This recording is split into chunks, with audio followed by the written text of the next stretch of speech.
মাননীয় প্রধানমন্ত্রী, আপনার কাছে আকুল আবেদন জানাচ্ছি প্রবাসীদের দাবির বিষয়ে।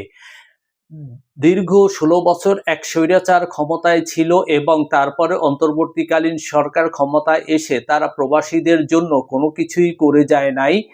তাই আমরা আশা করেছিলাম যে গণতান্ত্রিক একটি সরকার ক্ষমতায় আসলে এবং শহীদ প্রেসিডেন্ট জিয়াউর রহমানের দল ক্ষমতায় আসলে অবশ্যই প্রবাসীদের আশা আকাঙ্ক্ষা পূরণ হবে।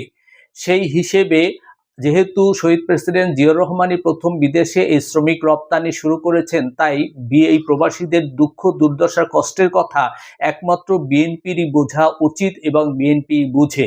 সেই অনুযায়ী আপনার কাছে দাবি জানাচ্ছি যে প্রবাসীরা যে যেখানে যে অবস্থায় মৃত্যুবরণ করুক না কেন, তাদেরকে সম্পূর্ণ সরকারি খরচে দেশে নিয়ে প্রবাসীদের যে পরিবার আছে তাদের হাতে তুলে দিবে সরকার, এই দাবি জানাচ্ছি। আর এই দাবিটা হচ্ছে সারা পৃথিবীতে যত প্রবাসী আছে সকলেরই এই একই দাবি।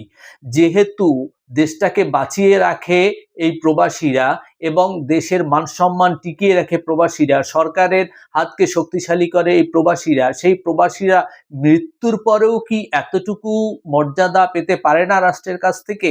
এই বিবেচনা রেখে দিলাম আপনার সরকারের কাছে, এই দাবি জানাচ্ছি। ধন্যবাদ সবাইকে। আসসালামু আলাইকুম রহমাতুল্লাহ।